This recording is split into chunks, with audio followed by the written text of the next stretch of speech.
Welcome to the Hooked Pod. I'm Chunk, And I'm the Chippy. and today's special guest we have Pat McCarthy from Fish on Fish Skins, who is a school teacher and a passionate fisho, and how to use fish in a sustainable manner with the artwork that he creates. Which looks like it'd be very hard work. How are you, Pat? Very well, thanks. Thanks for the invitation. Haven't done anything like this before. Neither have we. Neither have we. We're still learning.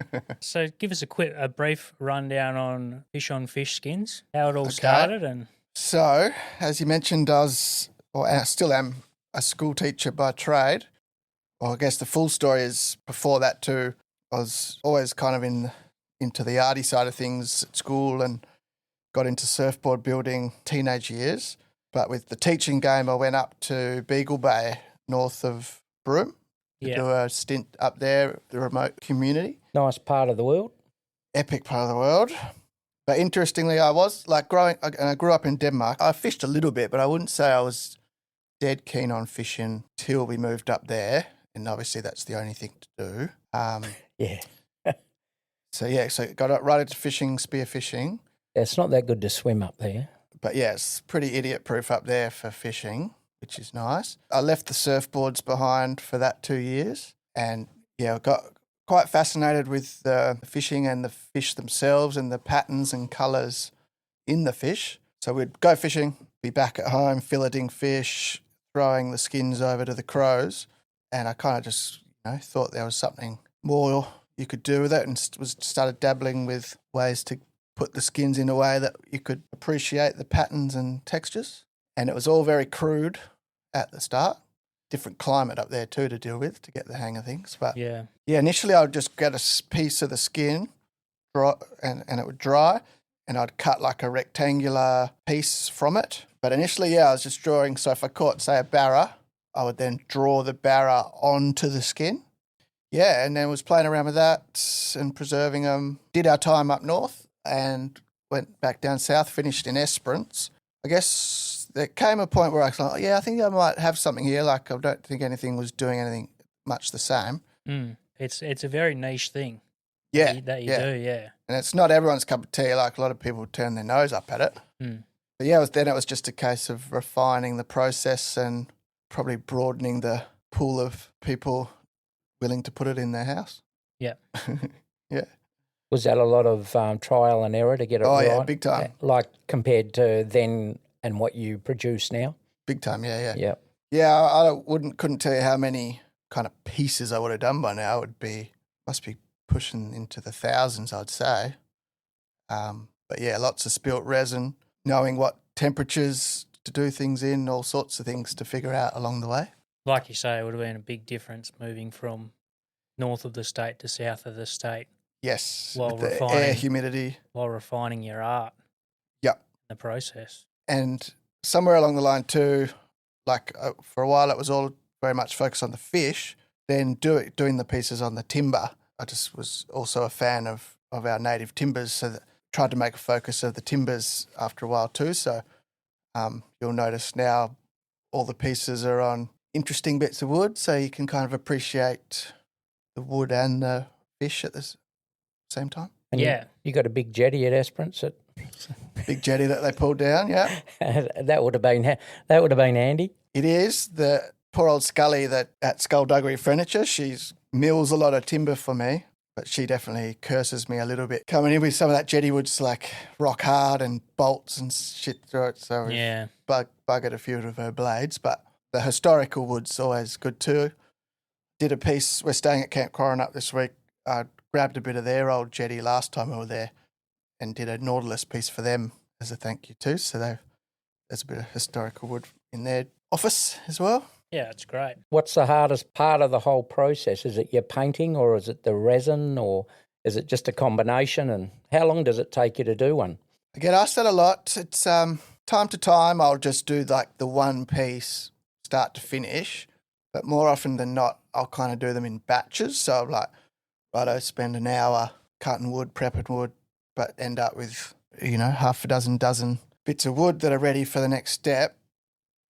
Probably the hardest part or the riskiest part is the resin pours, especially on the big ones. And because we're using a lot of natural edge timber, I do precautionary steps in there to try and make strong seals with tape to make that wall to put the resin over the timber and skin. But even with your best efforts there, It's always hard, isn't it? you can lose it to the floor, And the resin's not cheap. resin's not cheap. I do use the polyester resin only because I'm building surfboards as well, so that's on hand. So it's the laminating resin. That'll only cope with a pour of about 2.5 mil at best. So if you've got warps in the wood or you haven't leveled the wood properly for your pour, you can get splits in the resin as well. But that's a problem for me with using that resin, but it is a bit risky. But drawing-wise, I think people probably expect the drawing phase to take longer than it does. Like I've drawn that many fish now. We able to paint up a fish in 45 minutes an hour. Yeah. With reason, pretty good detail. And you've obviously got a skill to do that. Not everyone has that skill. True. There is a few separate skills involved in the whole thing, but being a school teacher too, I'm pretty much preaching, and I've been an art teacher at school. Like I'm of the belief anyone can be good at art. That it's just like anything else. You just got to put the time in and practice. Yeah. Yeah, putting the time in. You're facing a very large jewfish while we sit here, and which you did for us. Yep. That must have been an epic bit of work. And have you done much bigger than that before? It's like 22 kilos or something, I think it was. No, that was definitely one of the chubbiest Jews I've done. Yeah, I definitely love the Jewies. They're obviously so striking with the largely black and white sort of tones, but with that purple, kind of metallic purple and blue shimmer they get in their head. I do a lot of Jewies for West Coast people because that's kind of for those that don't know, like kind of the old line for the Jewies used to be considered kind of Bremer, Hopetown. Yeah, not far past Bremer, really. Yeah, Bremer but Bay. they are popping up in Esperance a bit more regularly over the last 5 years. And your wood, where do you get most of your wood from? Just all over the place? Yeah, so I like to use wood where possible that's, kind of related to the fish in a way, like from the area, or ideally the area and of a colour tone that's complementary.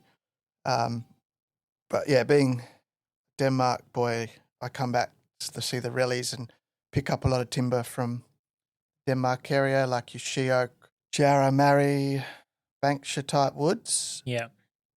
But I've actually been loving the chewit a lot lately. Back over Esperance, we get a lot of chewit gums, and that's got a real soft, kind of almost yellowy gold. And I'm enjoying a lot of how the way the fish are sitting on that lately as well. And sometimes people will supply their own wood, like if they've got a slab lying around that we're waiting for something. Or means something special to them. Yeah. Do you do much northern fish at all? Since moving down, I really missed doing certain fish from up north. What's your most rare one you've done? I think that would probably be, so kind of within that question, I've got this fella Teo up in Broome. He's a sponsored spearfisher dude from Aimright and gets opportunity to go to lots of cool places, but he'll stockpile skins for me over the season sort of thing and send a bulk down. Yeah. And he'll go to Scott Reef, and in the last batch I got some like footballer trout and in particular vermicular trout. Oh, yeah, vermicular. And yeah, that's the first time this year I'd done one, and they're pretty epic for colour. These translucent purpley bands and patterns on them. And I'm not sure if they're actually on the mainland reefs. I think that they're pretty on the outer reef. Looking at Scott Reef and stuff, and maybe up towards Indonesia. Yeah, right. Yeah, it's right out there off of Broome and that, isn't it? Yeah. So they're beautiful. And do you do much research on fish like that before you do go and paint them? Yeah, for sure. Yeah, I try definitely. If I'm not super familiar with them, I'll study pictures of them to try and make drawings accurate. Yeah. Tell us the process, start to finish. Without giving all your secrets away, Yeah. of course. Yeah. Okay. Well, we've given you a few skins, and you ask us to put them flat, freeze them, yeah, send them over. Yep. So if we got talking through custom ones, the furthest custom one I've done is from Queensland. Yep. Yeah, catch fish, fillet the fish as usual, keep the front side of the skin in good nick, like trying to gouge holes, obviously. Which is not that easy sometimes. No. Have you had any turn up and you just go, what am I doing with this? Oh, you can get a bit creative, like Get the paintbrush out. yeah, exactly. You can draw, Fill the holes. Yeah. especially if they're speared. Or some people Oh, like to yeah. see the Yeah. spear hole, but others That's you'll true. just paint a little. Yeah. Where were we? Yes, fillet, freeze flat, wrap in newspaper or cardboard, express post it to me, post on a Monday, just to be sure that it lands by the end of the week. Not Yeah. over the weekend, yeah. During the working week. And let me know it's coming. I've had people just send them, but I don't check the post office unless I know something's coming. Bring them home, air dry them. They'll usually need a bit of time in a bit of a press. They will curl up a bit, so I'll just get 2 flat bits, ply or whatever, clamp them together, go flat for a day or so. Got to make sure the skin's proper dry because the resin will reject any moisture. To prep the wood, make sure we'll get the wood as flat as possible. So that might mean going to Scully to get it levelled, or I've just taken a job at EAX in the woodwork department, so I'm doing a part-time job Yeah. there. So they've got some machines that I cheekily utilise for my own purpose. Then I'll trace the skin on the outline onto the timber, use a router just to recess roughly the skin thickness. Put some glue on the skin, stick that into the recess, clamp that flat to let that go hard. So in theory, it'll kind of finish at a dry level with the timber. Tape an edge with masking tape around the perimeter of the wood. Took me a long time to figure this next step out. Good step not to lose resin is to just put a little film or bead of resin. It's an extra step but saves resin. Yeah. Just on the meeting point of the edge of the wood and the tape. Let that go hard so the tape's essentially bonded to the wood. I understand. So then when you do your main pour, it doesn't put the liquid forcing out to make the tape. You kind of glued that wall to it and given it like a little... Yeah, spot on. A little wall, yeah. Then do the main pour. That needs, with the polyester resin, that needs additive wax and styrene, so it's sandable. Well, I used to give it a day or so to go hard. Yeah. Use all my surfboard tools to sand that resin layer nice and flat, scratch free. Then it's ready for the artwork. So I do have a corner of the house now, or living room. Used to do on the dining room stuff. Take it in the house, draw the fish, paint the fish, take it back to the shed, put a clear acrylic automotive lacquer over the top, so that A, protects the artwork, and B, gives it a bit more gloss and a bit more transparency to the resin. Yeah. And probably, final step is to flip it and then put a couple of layers of wood seal oil on the timber just to make it stable. Yeah. Because I have, especially ones that get sent to different climates, if it's not stabilised, the wood can warp. Yeah. Had that happen. Yeah, there's an effort in it. Yeah, I guess like anything, once you got the process, do it 100 times, it all feels pretty natural. And We had that when we got sold that big blue groper that you gave us. Yeah. That was a young bloke. He was giving it to his girlfriend's dad for the birthday for his man cave. There's a big blue groper. Brownie points. Yeah, that was a ripper. Yeah. He was pretty excited. Oh, about he it. was excited. Yeah. It was a pretty big blue groper, that one. I remember that was on some jetty timber too, I think. Yeah. It had Yeah, some yeah. good colours in the Yeah. wormholes, yeah. Yeah. Well, I do lots of like due virginity buffs, like if people get their first one. Yep. And I've had like girlfriends, boyfriends and things kind of secretly back pocket the skins so won't tell the person who caught That's it. a tricky thing to hide. Yeah, you know what I mean? Yeah. Then they end up with that their FOFs back at their house without not to their knowledge. That's always fun. Yeah. And what about the Nautilus? Is that a new thing for you? That's a newer thing. Yeah. I can't put a lot of claim to that. My mate Dino over in Denmark, he suggested the concept to do as a little present for his auntie, and obviously was quite happy to have a crack at that, and it turned out quite well and got a lot of good feedback. So I've added that to the repertoire They look great. recently. And And your surfboards, you've obviously touched on your surfboards, and I've seen a couple of photos where you've got like a whole sort of aquarium, so to speak, covering a surfboard. Is that something you do much of, or just? That's not a regular one. I wouldn't mind doing that a bit more. Yeah. But yeah, that was a bit of fun just to blend those skills, the skill set together. Where probably the most impressive one of those was a custom one for Berkey, who he sourced like a 1960-something vintage longboard, 9'9" from memory, all tea stained, that orangey browny colours. Yeah. Double stringer, obviously a lot of surface area, and we put, I think there was about 10 fish into it. Yeah. So it was like an aquarium. Yeah, that is a long board. Yeah. And it turned out wicked. Essentially it's the same process. Oh no, I wasn't sure exactly how it would behave, so I did put a layer of fiberglass, extra layer of 4-ounce fiberglass over the whole board after inserting the skins, just to be on the safe side. Yeah, that turned out wicked. Yeah. It obviously takes a bit of your time up. How do you go with that with working as well? Is it a weekend mainly, or you up late at night? No, I've scaled back from full-time teaching. So I do roughly 3 days of teaching a week, and then devote 2 days to my 3 different things, and do like the sting repairs on boards and stuff as well. But yeah, there definitely was a period in the early days of Fish on Fish Skins where I was full-time at school and pretty much coming home and doing night work and things.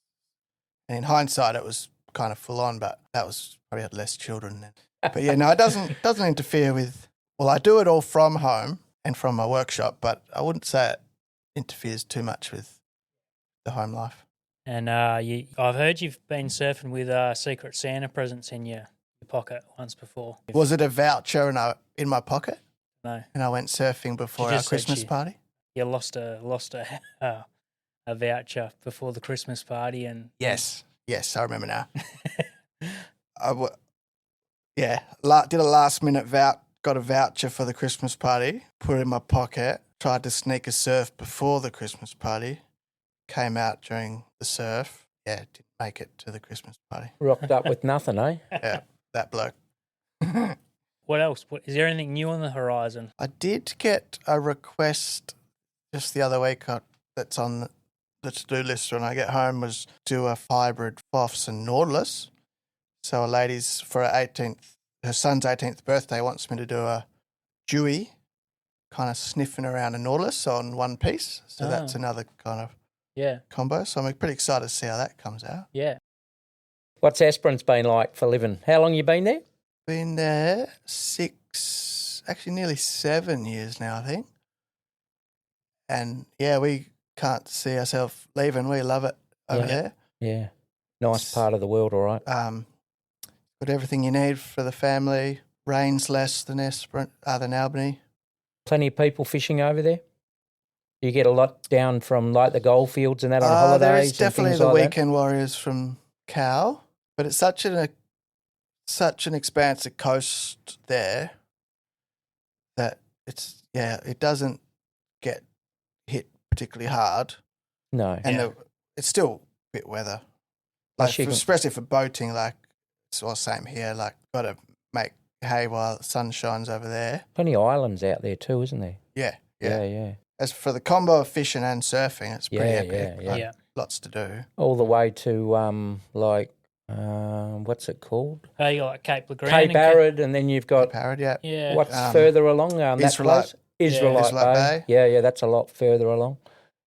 And I've been getting into the land-based fishing a bit more lately. I've gone for gummies and mulloway and stuff like that, and there's some great necks of the wood out there for that sort of gear as well. Yeah. And there'll be a few salmon around this time of the year. Yeah, for the odd school. Do you get a lot in Esperance, salmon? Yeah, they'll come through.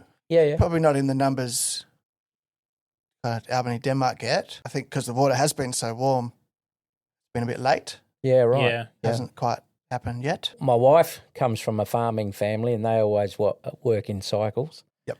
And it can be 10 years, it can be 20-year cycles and things like this. Don't live long enough to notice them. No, we do seem to be having some hot days and hot years, but it could be the earth just doing what the earth does.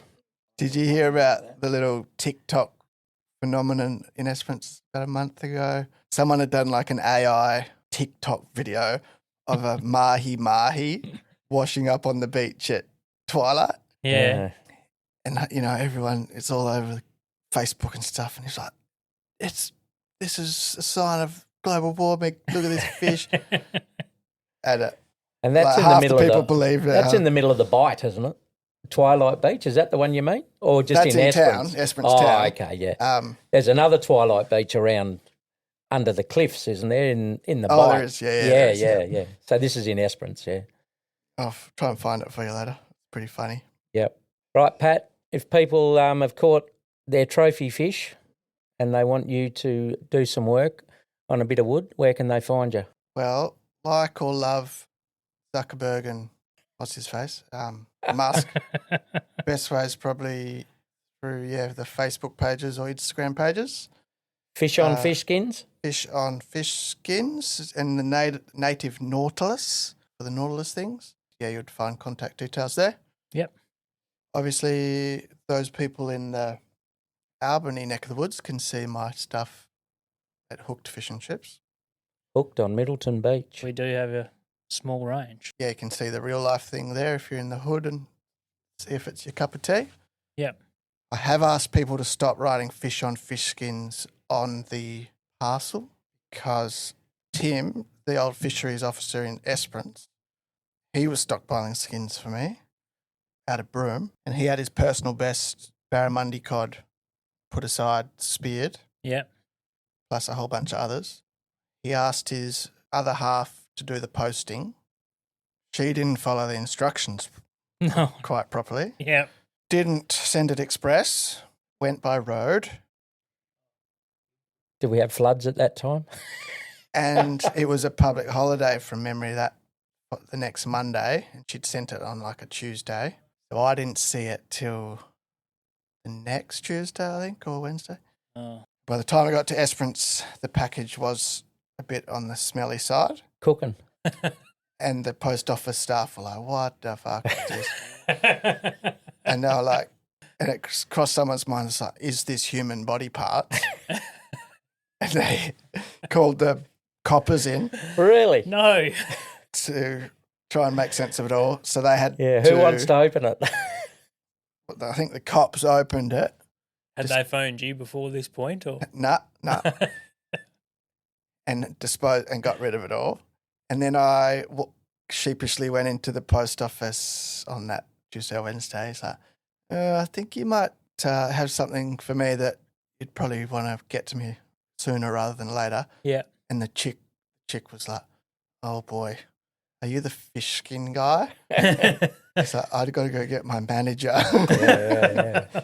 And I've since had skins sent with no dramas at all, but just to stay off their radar, I've been asking people to not write fish on fish skins. Just talk to Pat first before you send them. Yeah. Or message Pat first before you send and them. a barracod, that's you get a PB barracod. Yeah, it was a doozy. A barracod? That's an extremely rare fish. I don't think I've seen one. They've got a head that looks like a barramundi, that kind of slopey head, and a beautiful striking fish with these black dots all over it and like this strong yellow. Oh, I think I do know. Yeah. In the top fins and tail.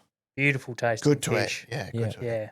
And if anyone does want to see some good photos of your work, your Instagram has got plenty on there. Yep. And how you do it. And Yep, that's all there. What's going to happen to their fish if they want it on their wall? Yeah, they look fantastic. Yeah, no, and I'm really happy to have my gear in with you guys. Like, that's been part of the process too, kind of finding places to display them. We love everything fishing here. Yeah, Exactly. absolutely. Everything out of the ocean, really. We had art put up in the shop. People are very creative, and we love to showcase anyone down here in the Great Southern or in the Southwest who have got great ideas and help them, as much as we can. You've got a fantastic product, and we have no issue putting it in our shop, showing more people what they can do with their catches when they just don't have to just eat the flesh. They can also use the skins, which is a great idea.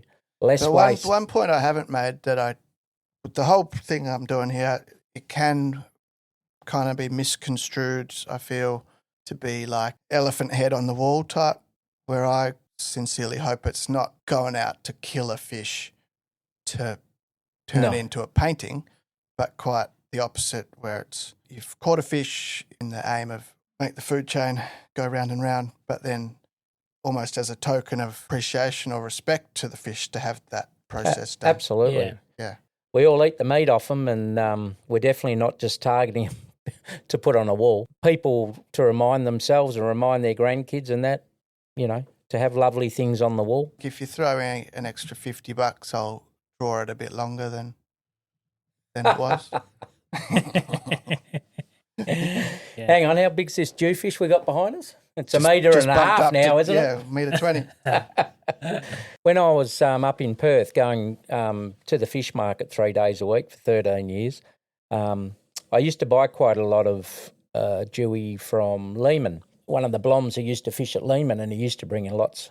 The red tubs that most fishermen use, and, you'd get 4 or 5 nice dewies in a tub or 2 or 3 bigger ones. There was, you had about 10 tubs there one day, and there was one sitting on top, and the head was out one side and the tail was out the other side. And I actually brought it. It was I think it was like 22, 23 kilos. And wow. It was a ridiculous size. 1.2 or 3 or something. Yeah, I didn't measure it. But because the tubs always had the weights on them, because we brought it by the kilo, and cost us I think back then it was about $18 a kilo. So it cost us $400 or something for that fish. And then we had got to make money out of it. But and the meat's still tasty at that size? Like it doesn't change, get worse or anything? No. We, I didn't eat a lot of it because I got to sell it. Yeah. But still, when you fillet it, it's still pure white and, just as nice as any other. And the wings, I think we put the wings in the oven and they're just sensational, But the head on it was incredible, the size of it, yeah. No, they're a great fish. And we always ask the guest for their most unique food experience that not everyone may experience, in their lifetime, that you would recommend to try. In terms of a meal that really I feel like changed my life was when we were up north and we were living with this in the community there. And one of my colleagues, one of the other teachers, her partner Aaron, his parents had a restaurant down in Yallingup. Yeah. So he was pretty handy on the salt and pepper. Himself, he was a pearl diver, and he made us a blue bone coconut curry. And to many people that might sound like sacrilege to put such a nice fish in a curry. I still talk about it. I talked to him about it, but that was delicious. Yeah. And if I could have that again tonight, I would. And up there too, the first taste of barra was pretty epic too. Yeah, barra's pretty nice, fresh. Yeah, fresh barra. Not everyone gets to go up and get barra. No. We did it many years ago, and we were catching them every day, and fantastic. Yeah, really nice texture. Yeah, absolutely. That's what a lot of good fish have got is texture. Mm. When you think of dewies or you think of pink and, it's got that segments in it. It's an ocean saltwater thing. They're just the best fish. I don't see any reason why you can't put blue bone in a curry because some of the best fish we get, it doesn't matter how you cook it. No. And, you get sick of frying or grilling stuff. Yeah. putting stuff into dishes like that, Yeah. that fish is unbelievable. It's always going to be Yeah, so yeah. good, isn't it? Yeah. I don't worry about putting, a lot of fish that maybe your bread and butter fish and that into stuff like that. I'd rather put something really nice. It kind of in makes you feel a bit elite as well, maybe. a little bit privileged. Yeah. Thanks, Pat. We better let you go.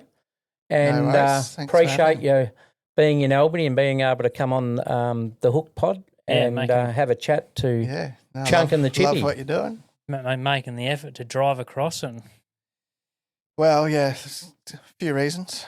School camp. yeah, Good excuse to get away from school. get away from the camp for an hour.